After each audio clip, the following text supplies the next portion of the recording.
Hello guys, welcome back to another story that will help you learn English while also touching your heart. Today's story is about a young boy, a broken kite, and an old man who taught him the most beautiful lesson about failure, dreams, and rising again. So sit back, listen carefully, and maybe you'll see your own life in this story. In a quiet village nestled between hills and rivers, there lived a boy named Arjun. He was 10 years old, full of life, with big dreams but a heart easily broken. Arjun loved to fly kites. He wasn't rich, and his family didn't have much, but he had a dream: to win the annual Sky Festival, where the best kite flyers from nearby villages came to compete. Every evening after school, Arjun would take out his old kite, faded red with a blue tail, and run across the fields, letting the wind carry his hopes higher and higher. His kite was torn in places, patched with paper and glue, but he loved it like a friend. Other boys laughed at him. "You think you can win with that?" they mocked. "Get a new kite first." But Arjun didn't care. He believed skill mattered more than money. Now there was an old man in the village named Baba. He was known as the Kite Whisperer. Years ago, Baba had been a great kite flyer, winning many tournaments. But after his son died in an accident, he stopped flying kites and rarely spoke to anyone. One day, as Arjun practiced near the banyan tree, his kite suddenly snapped and crashed to the ground. He sat beside it, frustrated and teary-eyed. That's when he heard a voice. "Why are you crying over a kite?" It was Baba, standing behind him. Arjun wiped his eyes. "Because it's broken again. No matter how much I try to fix it, it keeps falling, and the festival is next week." Baba sat beside him and picked up the kite gently. "It's not the kite. It's the way you fly it."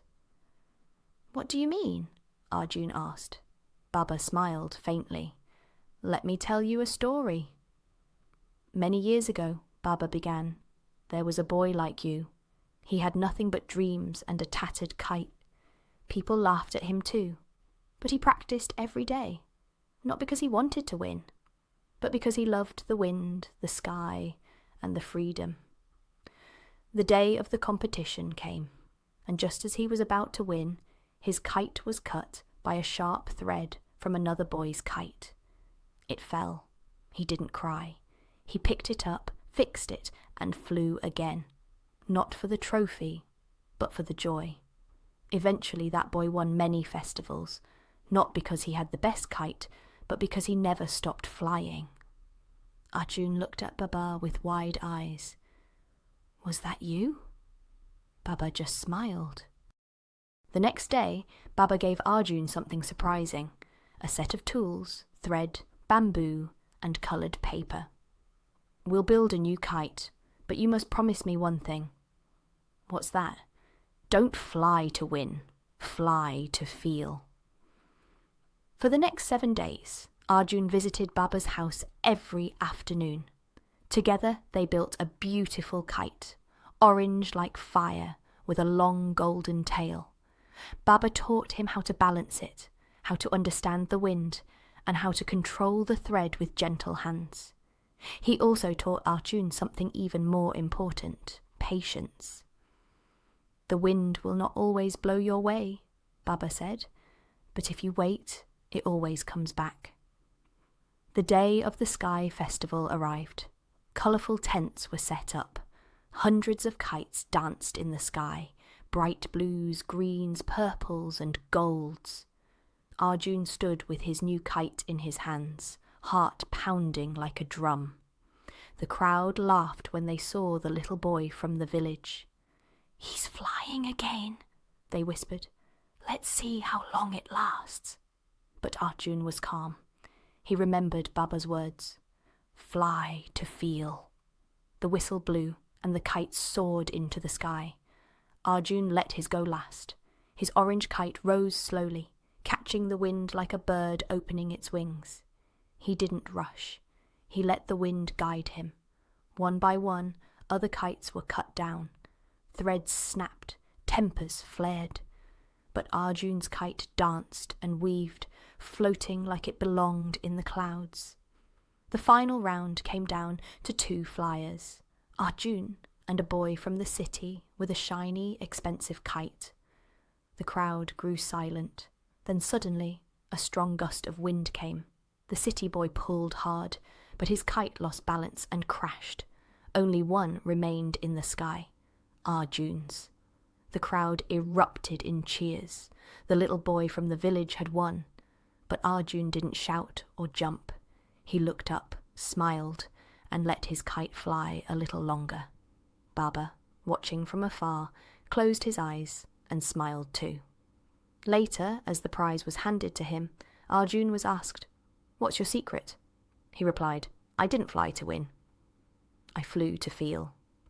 Months passed. Arjun's name became known in nearby towns. But he remained humble. He still flew his kite every evening, and often he visited Baba, not just as a student, but as a friend. One day, Baba gave Arjun a small wooden box. Inside it were trophies, medals, and letters, things from Baba's past. "These are yours now," Baba said. "Pass the wind forward." Years later, Arjun became a teacher, not of math or science, but of dreams. Every year, he would gather the village children and teach them how to make kites, just like Baba had taught him. And whenever a child's kite broke or fell, Arjun would smile and say, "Good, now let's learn how to fly again." This story teaches us something powerful. In life, you will fall. People will laugh. Your dreams may break again and again.